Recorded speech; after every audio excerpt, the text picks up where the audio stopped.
Film और television संस्थान के महानिदेशक सत्यजीत रॉय, जो अगरतला में एक फिल्म इंस्टीट्यूट स्थापित करने के लिए कोलकाता से आए हैं, और अन्य उच्च पदस्थ अधिकारियों ने अगरतला के बुनियादी ढांचे से संबंधित विभिन्न पहलुओं का निरीक्षण करने के लिए नजरुल कला क्षेत्र का दौरा किया। उनके साथ सूचना और संस्कृति राज्य मंत्री सुशांत चौधरी, सूचना और संस्कृति विभाग के सचिव और निर्देशक और अन्य उच्च पदस्थ अधिकारी उपस्थित थे। यात्रा के बाद सूचना और संस्कृति राज्य मंत्री ने मीडिया से कहा कि राज्य को संस्कृति के मामले में आगे ले जाने के लिए और बेरोजगार युवक सिर्फ नौकरी पर ध्यान न देकर रुचि रखने वाले युवकों को फिल्म उद्योग पर ध्यान केंद्रित करने का आग्रह किया। उन्होंने ये भी कहा कि राज्य सरकार का मुख्य विचार संस्कृति की दृष्टि से राज्य को आगे ले जाना है।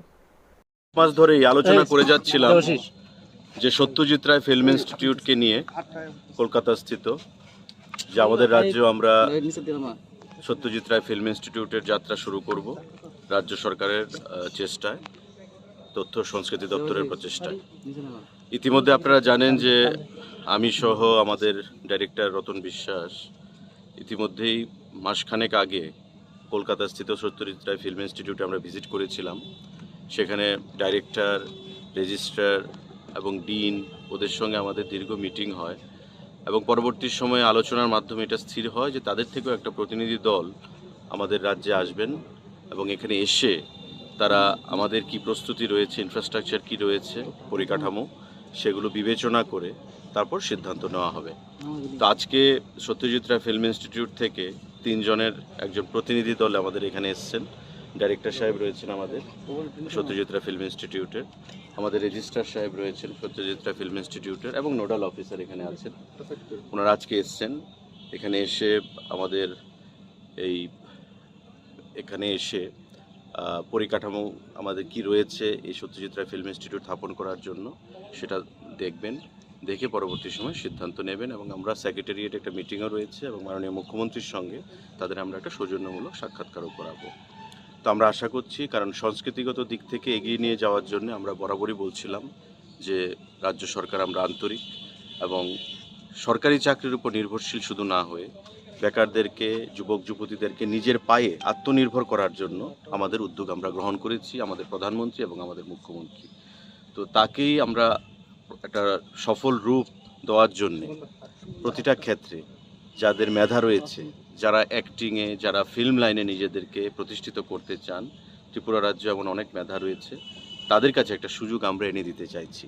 আমরা চাইছি যাতে বাইরের রাজ্যের মতো ত্রিপুরা রাজ্যেও ছোট করে হলেও ফিল্ম ইন্ডাস্ট্রি একটা তৈরি করা যায়। কারণ আমাদের পার্শ্ববর্তী বাংলাদেশ রয়েছে, আমাদের আসাম রয়েছে, মণিপুর রয়েছে, পশ্চিমবাংলা রয়েছে, চতুর্দিক থেকেই যারা আমাদের রাজ্যগুলো এবং আমাদের প্রতিবেশী রাষ্ট্র রয়েছে সেখানে ফিল্ম ইন্ডাস্ট্রি রয়েছে, ছোট হোক বড় হোক। আমাদের রাজ্য, আমরা ছোট রাজ্য, ছোট করে হলেও আমরা এটা শুরু করতে চাইছি এবং পরবর্তী সময়ে আমরা সেটাকে প্রচার প্রসার আরও করব, সেটাই আমাদের ইচ্ছা, সেটাই আশা।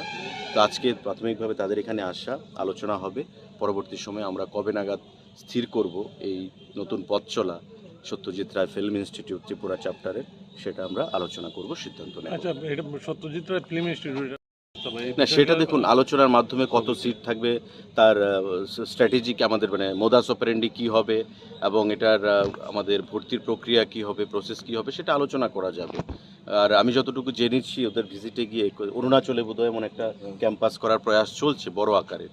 তো আমরা ওই ত্রিপুরা রাজ্য ছোট্ট রাজ্য, আমাদের অর্থনৈতিকভাবে আমরা এতটুকু স্বাবলম্বী নই যে যদি কেন্দ্রীয় সরকার আমাদেরকে অনুদান না দেয়, তারপরেও ফিনান্স দপ্তর আমাদের যেহেতু পরিকাঠামো মানে ইনফ্রাস্ট্রাকচার রয়েছে, আপনারা এখানে আমাদের নজরুল কলাক্ষেত্রের যে বিল্ডিং সেখানে আমরা প্রাথমিকভাবে স্থির করেছি। তার আগে সিদ্ধান্ত হয়েছিল মিউজিক কলেজে, কিন্তু ওই বিল্ডিংটা ঠিক হবে না।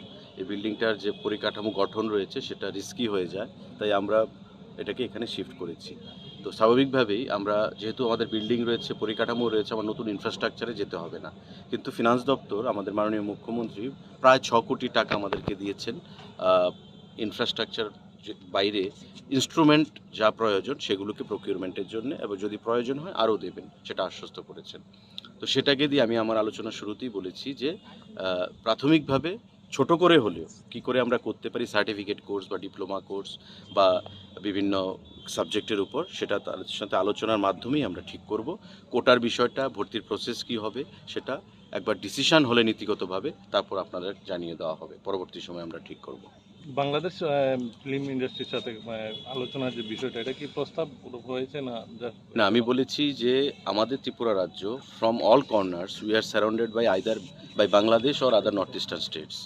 বাংলাদেশ আমাদের পার্শ্ববর্তী রাষ্ট্র, আমাদের পার্শ্ববর্তী রাজ্য হচ্ছে আসাম, মণিপুর, পশ্চিমবাংলা। তো প্রত্যেকটা রাজ্যে এবং রাষ্ট্রে ফিল্ম ইন্ডাস্ট্রি একটা ভালো জায়গা করে রেখেছে, ইভেন মণিপুর, আসামেও। আমাদের রাজ্যে আমরা কেন পারবো না? তার জন্য আমরা ছোট করে হলেও এখানে তৈরি করতে চাইছি এবং করে তার পরবর্তী সময়ে তার প্রচার প্রসার আমরা করব। রেসপন্সটা দেখি ছাত্রছাত্রীদের কাছ থেকে কীরকম আসে, কিন্তু আমার বিশ্বাস এতে করে ত্রিপুরা রাজ্যে যারা অ্যাক্টিং, অভিনয় মানে এই লাইনে পড়াশোনা করতে চায় তাদের জন্য একটা দরজা আমরা খুলে দিতে পারবো।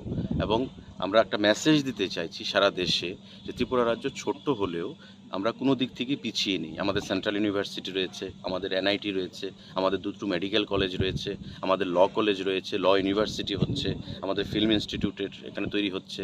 এখানে আছেন আমাদের মিস্টার সিং, আমাদের ন্যাশনাল স্কুল অফ ড্রামার ত্রিপুরা রাজ্যের ডাইরেক্টর। আমাদের রানীর বাজারে একটা জায়গা আমরা সিলেক্ট করেছি ন্যাশনাল স্কুল অফ ড্রামার এখানে করার জন্যে। তো সমস্ত দিক থেকে, কালচারাল দিক থেকে, এডুকেশনের দিক থেকে আমরা হাব যেন করতে পারি। 100 কোটি টাকা একটা প্রপোজাল গেছে কালচারাল হাব তৈরি করার জন্য। সংস্কৃতিগত দিক থেকে যেটা ত্রিপুরা রাজ্যের ঐতিহ্য, সেই ঐতিহ্যকে রক্ষা করে সামনের দিকে এগিয়ে নিয়ে যাওয়াই হচ্ছে আমাদের উদ্দেশ্য। এবং এতে করে আমাদের রাজ্যে যেমন আমরা যুবকদেরকে কর্মসংস্থান দিতে পারবো, ঠিক তেমনি ত্রিপুরা রাজ্যকে সংস্কৃতিগত দিক থেকে, শিক্ষার দিক থেকে আমরা এগিয়ে নিয়ে যেতে পারবো। ধন্যবাদ।